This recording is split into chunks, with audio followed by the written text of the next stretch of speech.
Great, thank you. All right, so we're now recording, and my name is Robin Addis. I'm an educational developer at the Center for Teaching and Learning.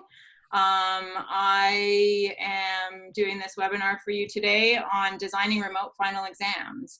And when I do face-to-face workshops, I am always really mindful and really delighted actually to do a land acknowledgement when I'm physically standing or sitting on land with a group of other people. And now we're all in this virtual world. So I've been thinking about what it means to do a virtual land acknowledgement.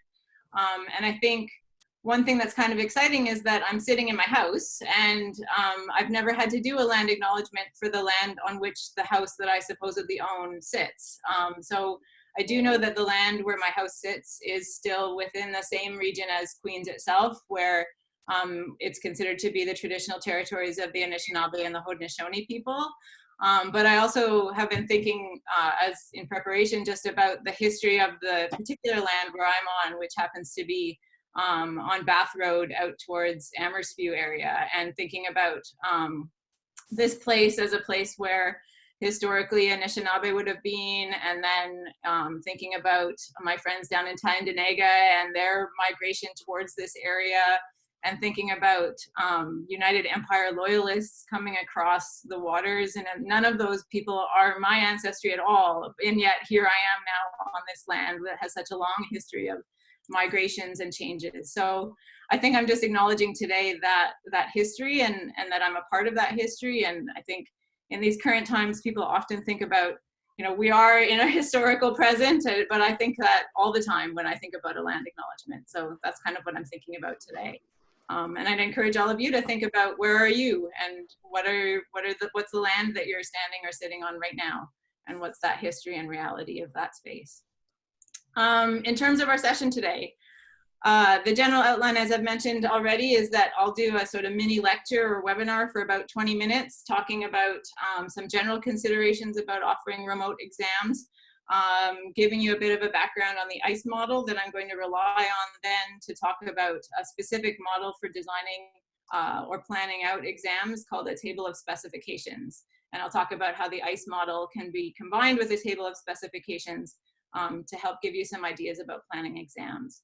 But really, I think the bulk of this session is going to be a Q&A. So I'd encourage you, as I'm speaking, if you have questions that come up or specific discipline things that you want to address, by all means, get ready to ask those questions in the Q&A session. And I know that in addition to a number of instructors here, that we have a lot of educational support professionals who have also come out, which is fantastic, because that just adds to the wealth of knowledge and information sharing that we can do.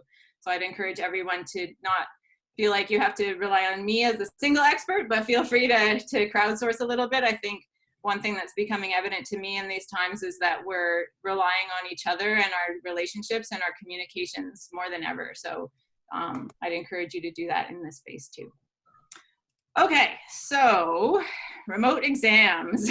We are now all in a world where, I mean, I was having a lot of conversations with faculty last week about whether or not an exam was even the right fit for them at this point. And certainly a number of people I know have dropped the idea of an exam altogether and have moved to other forms of assessment or reweighting of things for their final grades. But at the same time, a number of people are caught with needing to test students on content or be able to assess the learning on particular elements, and a final exam becomes an important thing. So I just wanted to start with a few basic pieces of information around having remote exams. Some of this is coming from different faculties here at Queen's. Some of it is best practices that I've been reading about at other institutions. And all of this is, you know, we're all kind of pulling together things as best we can. So if you hear something in here that contradicts what you're hearing from your department head or dean, then by all means, don't follow this advice.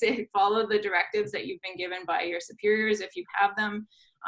At the same time, they might be useful considerations that could be the start of a conversation. So one thing I've been hearing about a lot is that if you're planning or originally planning to have a 3-hour exam, to consider reducing that to a 1.5-hour exam so that students with time accommodation can still complete the exam within that 3-hour window that it was originally scheduled to be in. So that's one possibility. Another possibility is to keep the exam the same length that you were originally planning. but to have it available to students for a longer time period, for instance, 48 hours. So a student would know that whenever they want within that 48-hour window, they can go in, log in, start the exam. They'll only have 3 hours to do it, but they can do that from whatever time period within that 48 hours that you set. And that really helps, since we know now that a lot of our students are in multiple time zones, might not be able to write a exam at the originally scheduled time, given that they may be halfway around the world. But at the same time, it's important to keep in mind that if students have multiple exams scheduled close to each other, that they're not going to be able to take advantage of that window you're giving them. So pros and cons to that approach. In terms of academic integrity, one piece of advice that I've been hearing about a lot is that one of the biggest reasons students choose to cheat is because they're unclear about what the expectations are around what constitutes cheating in the first place. So the more that instructors can clearly communicate what's allowed and what's not allowed in terms of leaving their book open, having it closed, communicating with other people, being able to check things online, anything that you can do to communicate to students what's allowed and not allowed is important. And also it's important to appeal to elements of transparency and fairness, and to your own relationship with the students and their relationship with you and as the instructor, to humanize it a little bit. Apparently, according to the literature, is a helpful way to minimize instances of academic integrity. If you're looking for a particular template for how to communicate this sort of thing, the University of Saskatchewan has something really great, and I'm happy to share that with anybody as a link later on. So that's another important piece. Other things to do with academic integrity more on a practical level is that if you're doing a multiple choice exam or an exam with short answer questions, that you create a very large question bank and then randomize the distribution of those questions to individual students. And that means that students are less able to share their answers or to share the questions with others. Similarly, you can set up your remote exam in OnQ or whatever LMS you're using so that the number of questions per page is somewhat limited, and so that students can't go back to previous answers once they've been submitted. Now, this is not the best in terms of pedagogy. Typically with an exam or quiz, you want students to be able to go back and change their answers, but in this kind of extraordinary times of having to offer exams remotely that would not normally be designed for remote, if you're in a bind, that could be something that you consider. Another element that you can incorporate is to really rely on the health messaging we're all getting right now, and to remind students that they're supposed to be physically and socially distancing from one another, and so they shouldn't be in the same room to write their exam. So that's kind of a tiny silver lining to this situation that we're in. And so that's, another practical consideration to think about. And then the last thing to consider is to possibly having more than one exam. So you might have a single deep question pool, and then individual students get given randomly selected questions from that pool. But you might also write multiple exams and have one exam group that's offered for students who don't have any accommodations, and then another exam for all the students with accommodations. Since logistically it might be challenging, since instructors are now being asked to manage their own accommodations, you might choose to simply give all students with accommodations the double time that most students, or that's typical, and then put all those students with one exam in one group, and put all the students who don't have any timing accommodations in a separate group in OnQ or whatever LMS you're using. Now, if you're doing that and actually writing multiple exams, then it's really critical that your exams are equivalent. Even if you're not thinking about having multiple exams available, you want to make sure, if you're having, say, a big question pool with lots of multiple questions within that different students will receive, you want to make sure those questions themselves are equivalent in terms of the kinds of learning that they're aiming at. So that's where we get to sort of the table of specifications as a method for planning out exams. And I'm just going to grab a drink.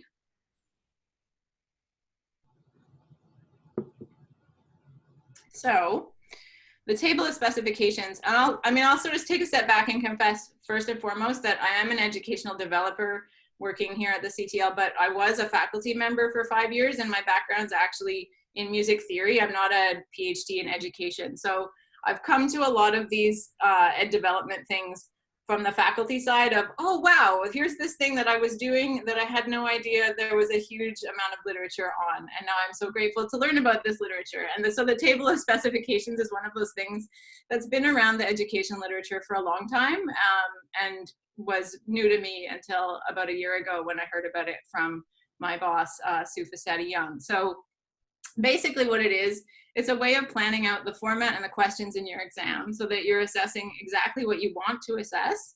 And that would include both the content that you want to have test students on, but also the way that students engage with the content. So not just what are the facts, but what are the students expected to do with those facts, in a sense.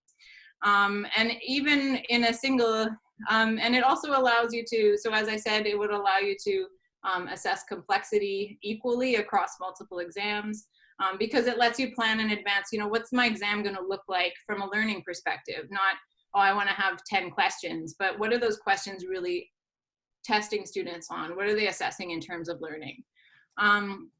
And this mapping out ideally would be done alongside a consideration of what you emphasized in the course itself. So if you had students practice a lot of identification type of questions through the semester, you'd ideally ask them to do a similar thing on the exam rather than throwing them something brand new that they'd never covered before, or that they weren't expecting, or that they hadn't had an opportunity to practice.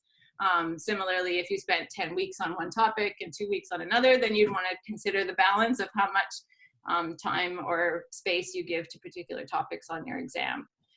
So you're kind of using the table of specifications alongside other planning and strategizing tools that you might already have in your toolkit. So this is all great, you know, plan ahead, but in order to use the table of specifications approach appropriately, you also need to know about learning frameworks. So I'm going to take a step back from this idea of a table of specifications and talk to you about the ICE model, which is a model for learning that was developed here at Queen's, again, by Sue Young. When combined with the table of specifications, I think it's a really powerful and intuitive tool for planning out exams. So I'm going to actually share my screen with you now. I think I can do this.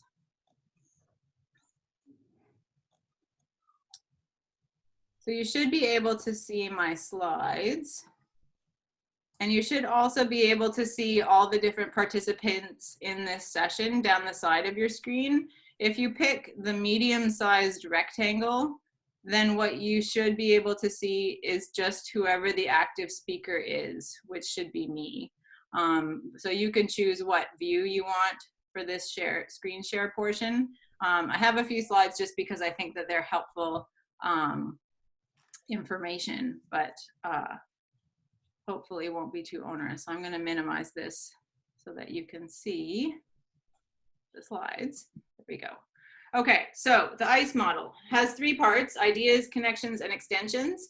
And I'm going to give them to you in the particular order that they usually appear, but you can move through these in any order, which is why all the arrows have double arrowheads. So ideas are considered to be basic facts or steps in a process. And I've got a few examples from different disciplines. Actually, maybe I'll just run through the definitions first. So ideas, basic facts and steps in a process. Connections are the relationships between the basic facts or between facts and the learner. And then extensions are hypotheses, applications, or extrapolations to new situations. So I tried to develop a few examples from different disciplines, and those of you in those disciplines, you can tell me later whether these are successful for you or not, but here we go. So for instance, an idea would be a feature or the features of coniferous trees. Connections would be how to distinguish between deciduous and coniferous trees. And extensions would be designing a lesson plan for teaching coniferous and deciduous trees to a school group visiting your field station. Going back to ideas, another idea might be a particular element on the periodic table and its properties. A connection would be being able to distinguish different elements based on their properties. And an extension would be predicting what properties will emerge when two elements are combined. Back to ideas, a playwright's characteristic style, connections, how a playwright's biography led them to a particular mode of theatrical presentation, and then writing or directing a short original theatrical presentation mimicking a playwright's style would be extensions. So I hope that's starting to make sense about the differences. I think if one other possibility, so if an idea is a step in a process, then maybe an idea level for a health field could be following the steps for a patient intake exam, following a particular sequence of steps in order. Connections for that would be choosing between two approaches for assessing patients. And then extensions would be what so many health professionals are doing right now, triaging patients in an emergency room by combining and selecting among a variety of intake strategies. So you see that typically ideas are the building blocks, connections, what's working between them, and extensions taking it to different ways. So that's ICE in a nutshell, different modes of learning. How do we combine it with the table of specifications? Well, this is where we get to combine content and then what students need to do with the content.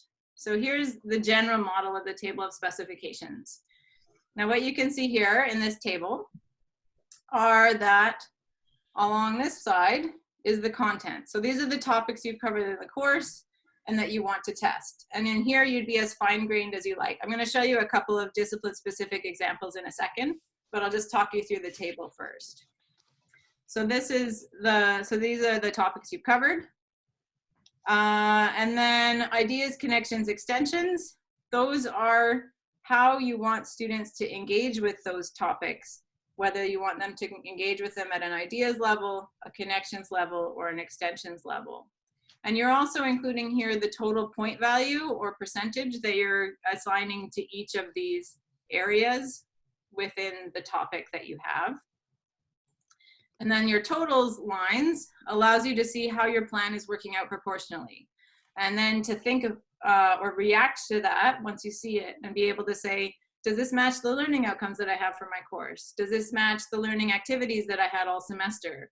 Does this match my hopes for this final assessment in terms of what I want to really get students to do and what I want to be able to see from them? And then of course, you want to make sure it adds up to 100 so that everything works out math-wise. So here's a couple of examples. This one comes from business, and this is one that Sue's developed. So in the content area, she's written in things like privatization, mergers and acquisitions, gender discrimination, and ethics. And then you can see that for ideas, connections, and extensions type questions, for privatization, there's no ideas, questions at all. Connections would add up to 10 points and extensions would add up to 10 points for a total of 20 points in privatization altogether. So if you go over to the far right, you can kind of see how the totals are relatively balanced across all four of these content areas. And then if you look across, you can see that the content areas are all relatively balanced in terms of assessing ideas level thinking, connections level thinking, and extensions level thinking. So what this doesn't do is tell you exactly what the questions are, but I might imagine, for instance, that in this mergers and acquisitions section, since this person wants 10 points on ideas, maybe those are the basic ideas about mergers and acquisitions. And then they have 10-point questions that ask students to do something where they're connecting those two ideas. And then they don't have to do any extensions with merger and acquisitions, but they do have to with ethics. Think about novel situations involving ethics. Maybe they're being given some case studies and they have to apply what they've learned in other capacities to these new situations and be able to talk and justify their answers in some way. So that's one example. This next example is something that I used when I was doing a music theory midterm that I taught last fall. And I think part of what I want to show you here, let me minimize that so that you can see the whole thing, is that I already adapted this from what I'd learned from Sue. And I think that's really important. For me personally, these tables of specifications are only as useful as you find them. And I think that you can adapt it to make it a planning process that works for you in your exams. But the key thing is that you can take these tables and now write multiple exams that are similar. So here in my music theory one, and I don't know if I have any music folks with me yet, but this is probably gobbledygook to almost everyone in the webinar, that I've got all my different content areas down the side, and I decided to divide it up quite to be more fine-grained than the business example that you just saw, because I knew very specifically the different areas of content that I wanted to test. And then you'll see if you look through here that almost all of my questions are ideas level questions. Really simple, identify this, do this small calculation, follow this process that I taught you and that we practiced a million times and that you basically just have to memorize. And that was okay with me because I was assessing connections and extensions with other things. So I didn't actually test those on my exam. Those were taken up with a written project that they did and a presentation. So connections and extensions, I planned out where those were going to happen. You can see I only have a 5-point extensions coming out of form. But for the most part, it was an ideas focused exam. Okay, so let me stop my share and come back to here. Okay, so that gives you a sense then of the table of specifications approach to building exams. What would you use this for? So again, if you're designing multiple exams and you want those exams to be similar, you could use those same tables to design and come up with specific questions that were getting at the same thing, testing and assessing the same amount of learning, but with a different specific question. Similarly, if you're building question banks where you want to have a really deep pool of questions, if you build your table of specifications first, that tells you, oh, well, you know, I want 50 questions on this, or 50% or 50 points to be on this content area, and they should be ideas level. And I want 20% of my points to be delegated to connections level with this content area. And that kind of leads you towards thinking, okay, now I know about how many questions I actually have to come up with for this pool. So that's, I mean, to me, those are the two methods that these are most helpful for. But I think at this point, what would be best is to hear from some of you, and whether you want to use the chat box or whether you want to jump in with your microphone to start asking questions, because I know that perhaps this is just way too much information and you need some more other triaging strategies right now, or perhaps you have more questions about this mode specifically, and I'm happy to go either way with those. So I'll turn it over to you, and Sandra, you can stop the recording now. That would be fantastic.